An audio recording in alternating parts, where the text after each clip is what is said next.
Здравейте, гайс, извинявам се за гадното начало, защото си изтрих малко кадрите, без да искам съм ги изтрил, така че днес ще имаме на YouTube наградите и очаквайте много готин влог да се получи, според мен ще се получи, ако такива влогове ви харесат, може да се абонирате, да харесате и споделите. И виждаме се направо на наградите. Дом на културата Искър. Стигнахме и след малко почна наградите след около 20 минути, така че влизаме тук Мегатото, Алабала и след малко влизаме на наградите да видим кои ще са номинираните и кои ще са спечели, така че виждаме се направо вътре. И ето вече официално сме на годишни YouTube награди. Някои от известните са дошли, някои още не, така че чакаме да дойдат и след малко почват. И аз не знам точно кога трябва да почнат, ама след малко почват.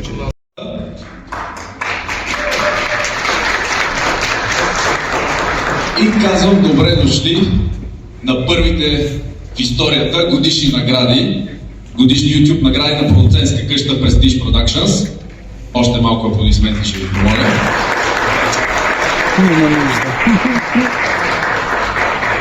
Днес в Дом на културата Искър сме събрали каймака на българското YouTube общество, където ще раздадем цели 17 награди.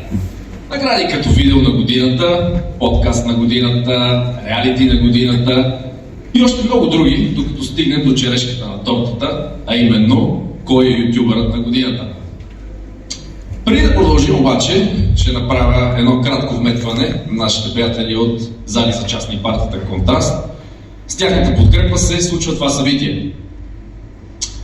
Имаме три основни критерия, по които връчваме всяка награда. Първият е поп-културен оттенък. Става въпрос за контент креатори и канали, които са успели да надхвърлят границата на своя канал, превръщайки се в обществена тема на разговор. Вторият критерий е иновативност и принос.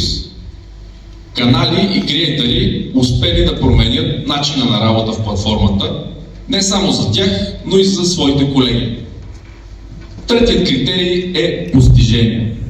Това са абсолютни геймченджери, хора, които през изминалата година са белязали нечовешки ръст, както в платформата, така и извън нея. И така, нека връчването на наградите започне сега. На годината имаме номинирани диви и красиви, Дневен ред, Инфлуенсърския лагер и Иван и Андрей, неофишъл. Не знам защо не фигурираме тук, това е нашия дебют, може би това е вметка към продуцентите. Наградата всъщност отива при един формат, който в близката няма една година, откакто се появи в ефира на YouTube, направи истински фурор, нещо за което все още се говори, макар и дълго време след финала му. Ще ви кажа направо кой е. Победител, дебют на годината, отива при Диви и красиви. Ще трябва да връча тази награда на някого. Йордан.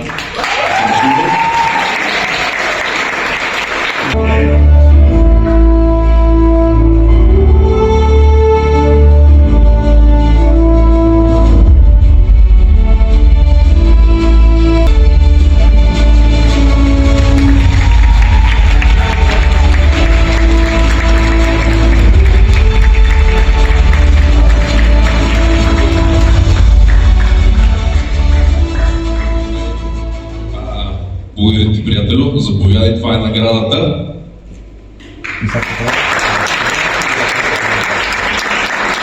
Разбира се, ти си човек. Можеш да заповядаш ето тук, ако искаш, имаме няколко микрофона. Само една секунда, извинявам се. Така, от името на продуцентите, с огромна радост и благодарност приемам тази награда. Това е признание не просто за труда ни, а потвърждение за нашата мисия да създаваме иновативни проекти от гледна точка на концепция, кинозаснемане и стойностно съдържание. Нашата цел винаги е била да предложим нещо повече от забавление, дълбоко преплитаща се история, която докосва, вдъхновява и остава следа. Радвам се, че труда, страстта и усилията на целия екип се оценяват и достигат до сърцата на зрителите. Благодаря на продукцията, на невероятния екип и на всички, които повярваха в този проект. Най-голямата ни награда остава обичта и доверието на публиката. Продължаваме напред към още по-високи върхове, защото големите проекти тепърва предстоят.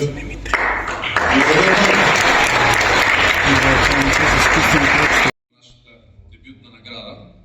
Продължаваме да си говорим за дебюти, и то какви дебюти, нацепени дебюти. В днешно време фитнес-влогарите по нищо не отстъпват на холивудските монтажи. Имаме скъпа техника, цветови корекции и цели екипи от хора зад камера. Едно време разчитахме само разписанията на Киро Скалата, както и видеята на Галин Калчев релефа. Това беше нашия лайфстайл.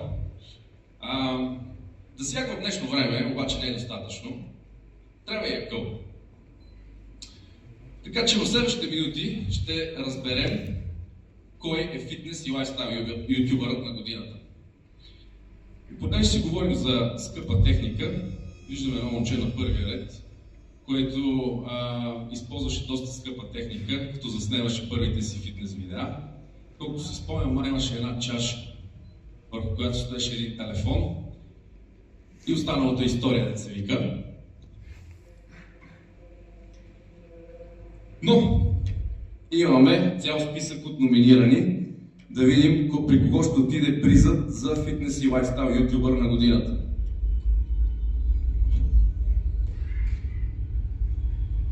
Номинираните са Георги Шишков,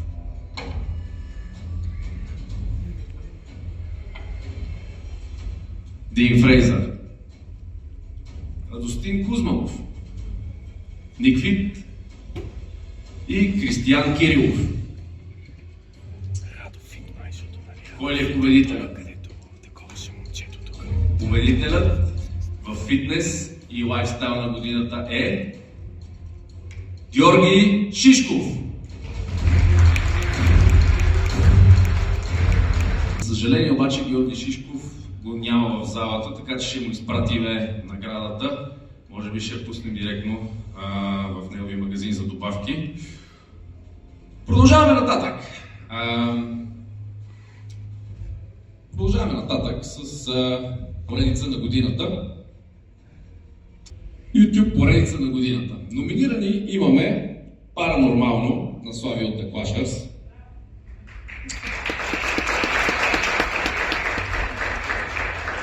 Живот без зоб на Георги Шишков,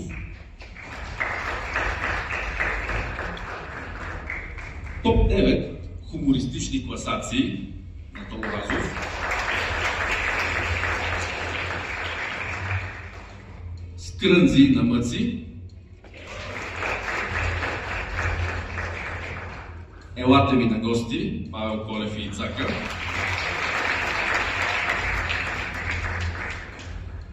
и биографични филми за прехода на Любомир Жечев.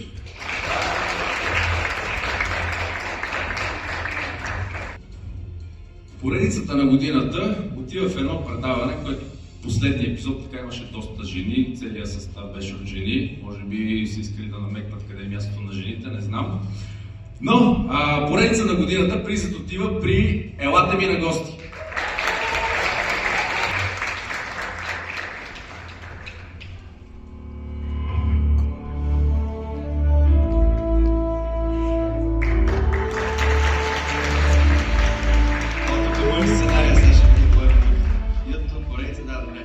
Благодаря за тази награда. Между другото не съм сигурен точно какво да кажа. Изпратиха ме тук колегите да дойда, защото аз ходя навсякъде. Радвам се, че получаваме тази награда и пожелавам успех на всички, които са тук в залата. Виждам много познати деца и независимо пожелавам успех с тия награди, защото може би трябва да има нещо такова в България и ще е готино. Мерси. Номинираните за прогрес на годината са Ивка Бейбе, Тодор Азов,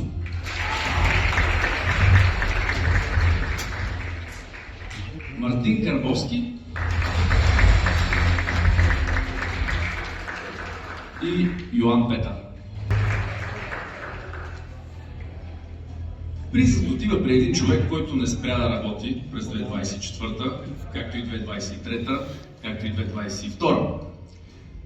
Прогрес на годината. Победител в категория Прогрес на годината е Тодор Азов.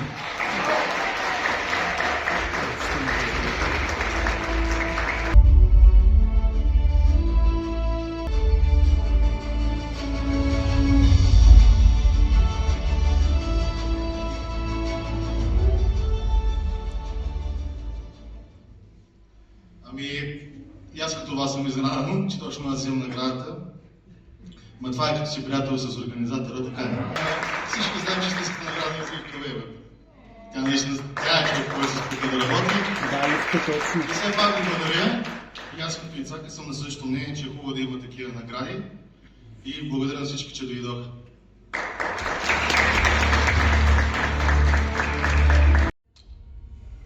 Имаме така много интересни номинации в Оператор на годината. Ивайло Стоянов, Диви и красиви. И Александър Добрев, къщата на инфлуенсърите.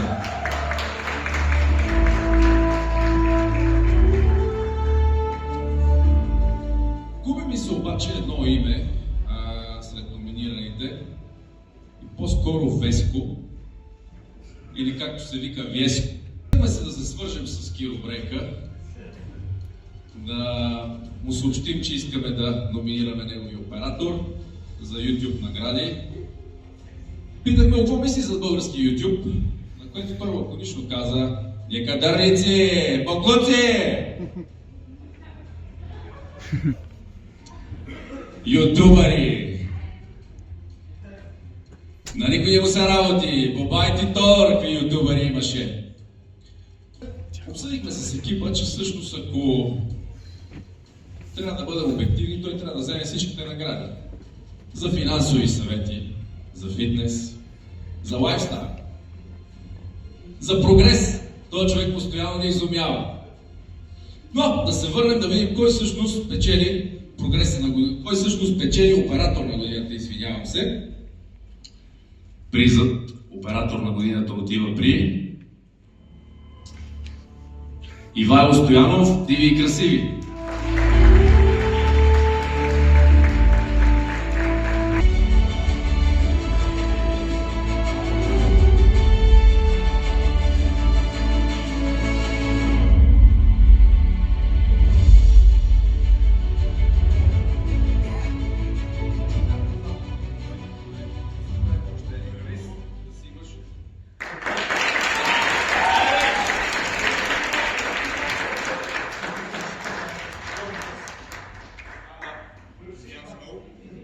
От името на оператора ни, Ева, много си добър и честито за наградата.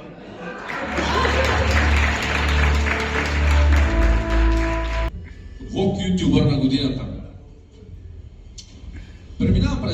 Преминавам към една категория, без която YouTube нямаше да бъде това, което е днес. Категория, която от хоби се превърна в професия, а именно влогър.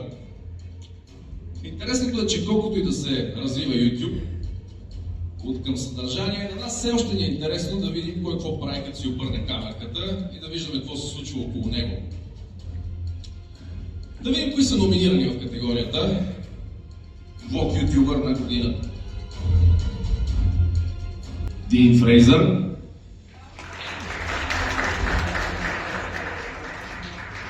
Друмев,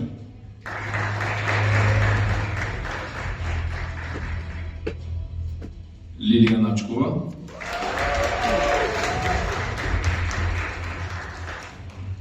Даниел Анев,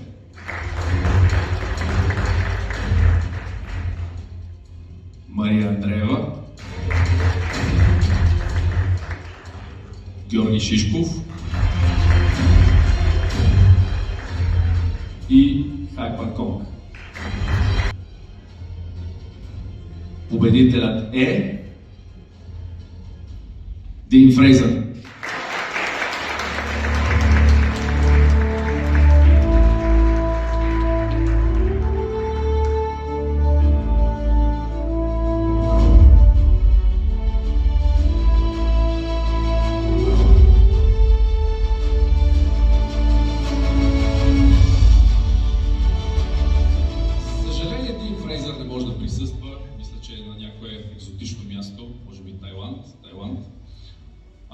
Така че ще му изпратиме наградата по почтата, въпреки че ви се искаше да бъде тук.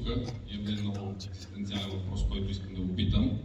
А именно, от какъв пол са жените в Тайланд? За един приятел питам.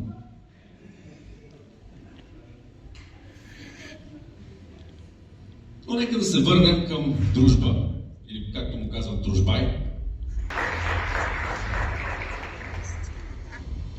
Следващата категория ще разгледа цяла група от такива готини хора, а именно най-добър участник в YouTube проекти. Да видим кои са номинирани първо.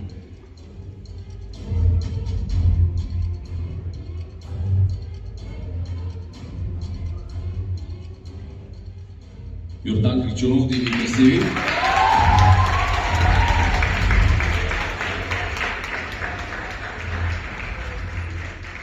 Коцото, къщата на инфлуенсърите.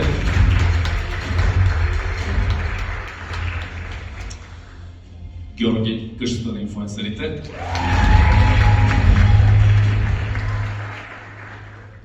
Симеон, Диви и красиви.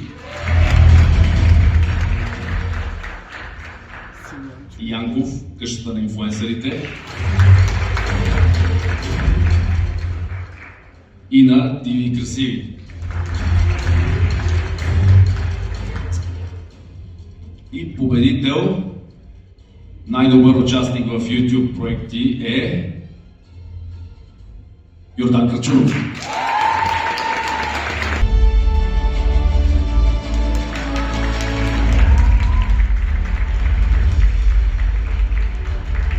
Приятелю, значи ако видим тези статуетки в OLX, ще знаем откъде са дошли.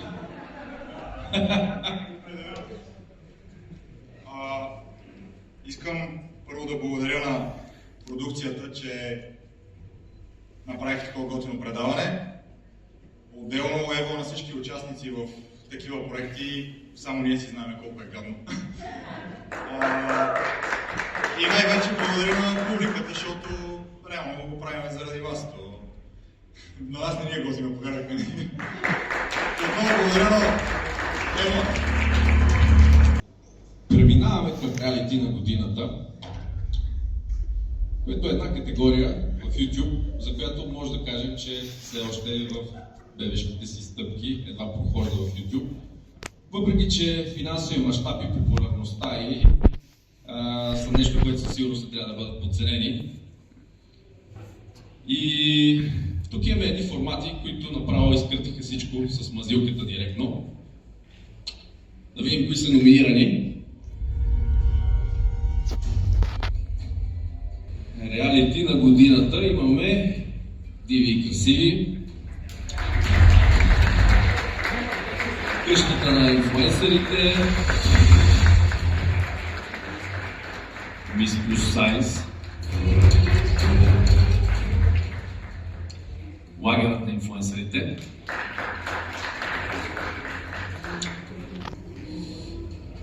победител в реалити на годината е къщата на инфлуенсърите.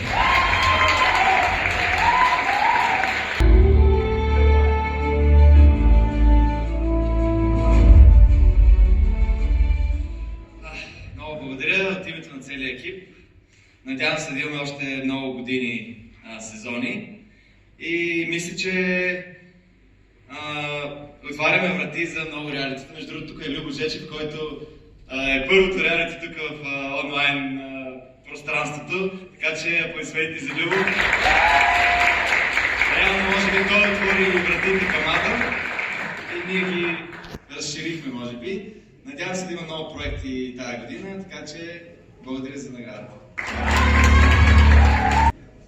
Много хубаво ги правите тия формати, колега, обаче ако няма кой да ги монтира, не знам какво ще гледаме, може би някакви безкрайни влогове.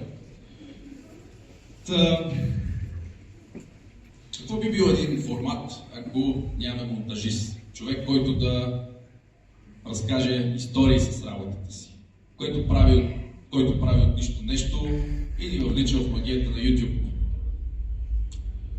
YouTube монтажист на годината. Номинирани са Тодор Азов,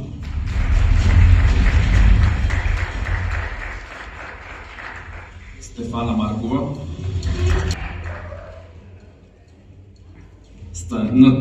Станислав Цанов, монтажиста, предполагаме, че е той. Флора.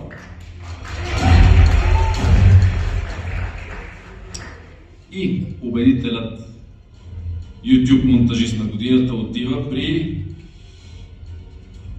Тодор Азов.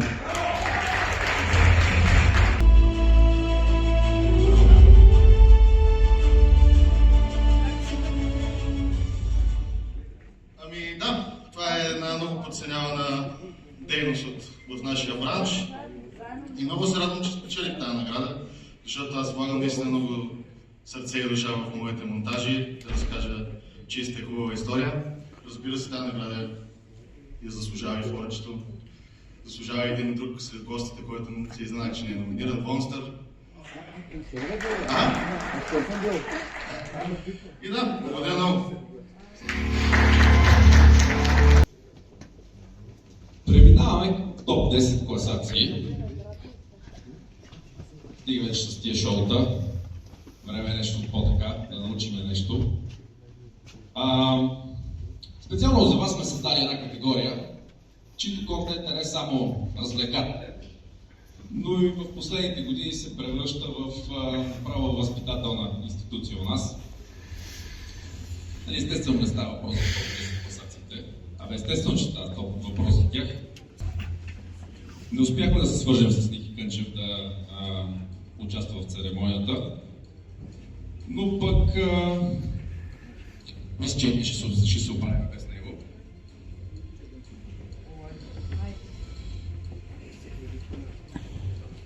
Да видим кои са номинирани в топ 10.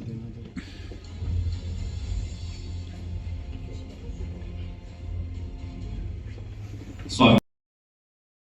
Трябва да отдадем заслуженото и на онези, заради които всяко едно шоу носи своята индивидуалност. Хората, които създават една атмосфера, хората, които водят цифра. Това създавахме и награда на водеща YouTube проекти. Имаме номинирани Кабейбе, Павел Колев и Цака от къщата на инфлуенсерите, Йоан Петър, Мърци Скрънзи,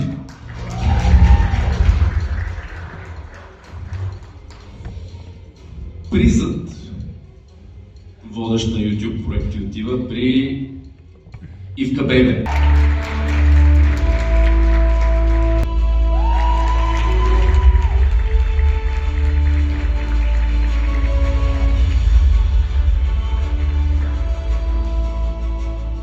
Може че малко по-ниско микрофона, по принцип няма никакво значение. Здравейте, хора! Много се радвам, че сме толкова многобройни. Здравейте, скъпи си ютубъри! Искам да ви поздравя за всичко това, което се случва тук, да поздравя продуцента, че прави YouTube награди и се радвам, че всички заедно успяваме да направим българското YouTube пространство толкова готино и толкова цветно. Аплодисменти за всички вас! Искам да поздравя Павката и Цака за този финал, който направиха в Арена. Бяхте феноменални. Аплодисменти за вас. Въпреки че вие имахте аутокю, аз нямах. Само да кажа. Благодаря ви, бъдете много здрави и се грижете за вашето ментално състояние, защото виждаме, че напоследък стават страхоти. Обичайте се и бъдете обичани. Благодаря ви. Освен развлекателната си страна, YouTube има и една така по-сериозна страна.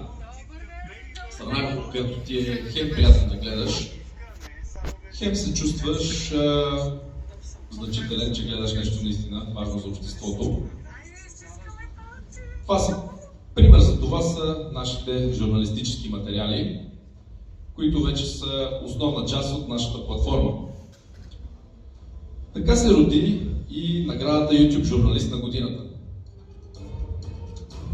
Да видим кои са номинирани.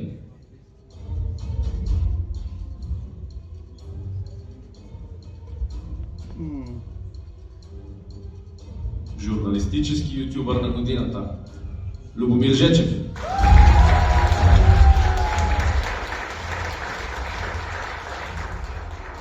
Станислав Цанов.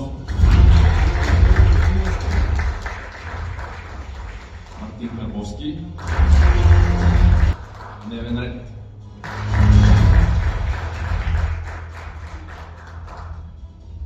И журналистическият ютубър на годината отива при Любомир Жечев.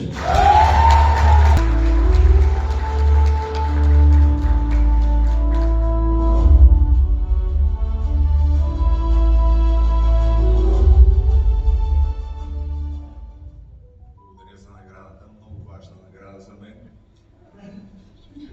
Най-после да запуша устата на всички привърженици на величие и възраждане.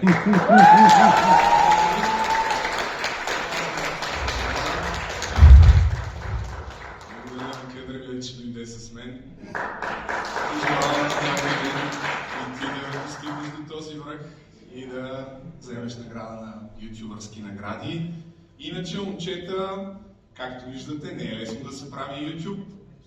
Макар и награди, пожелавам ви успехи за в бъдеще. Вярвам, че всички хора, инфлуенсъри, които са дошли предимно да ви подкрепят не толкова за наградите. И една журналистическа препоръка на следващите награди да ги направите по-прозрачни. Да видим колко хора са гласували, как са избрали победителите. Може аз да не взема награда, но да бъдат по-прозрачни, така че правилно на вас и Благодаря, Любо. Относно прозрачността сме използвали модела на партия Величие, така че всичко е точно, няма лъжа, няма измама.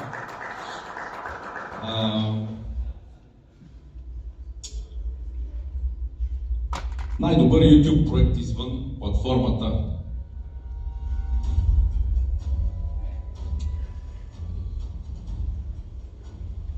Това е една категория, която олицетворява да излезеш от границите на канала си. Нали, това е също една така модерна ББ категория, която много бързо се превърна в истински феномен. Категория, без която съществуването, може би на тази церемония нямаше да се състои, като един проект извън YouTube. Затова, ами господа, да видим кой е най-добрият YouTube проект извън платформата.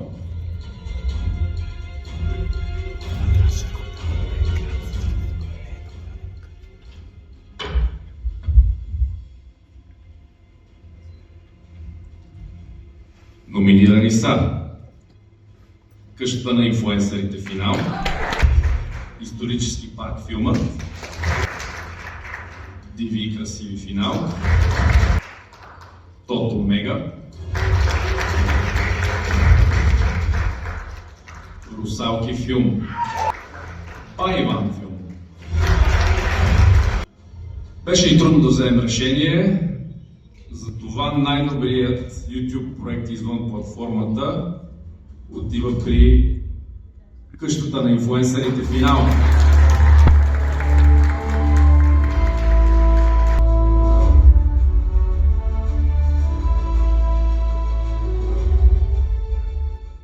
Мерси, може би, да, чух Ева сега каза предложението, може би това е да ми обясните. Не знам, предложението ми към Любомира. Да, благодаря отново за тази награда и благодаря на Бионсе. А именно комедията. Всички обичаме да гледаме развлекателни неща. Току-що събитието YouTube наградите приключи и снимахме се с всички, които бяха там. Събитието не беше толкова много дълго да има. Всичко снимах, обаче последните 3 награди не успях да ги снимам, така че няма да ги видите. Така че може да очаквате много скоро нови влогове, нови неща и ако такъв ти видеа ви харесват, може да се абонирате, да харесате и да последвате.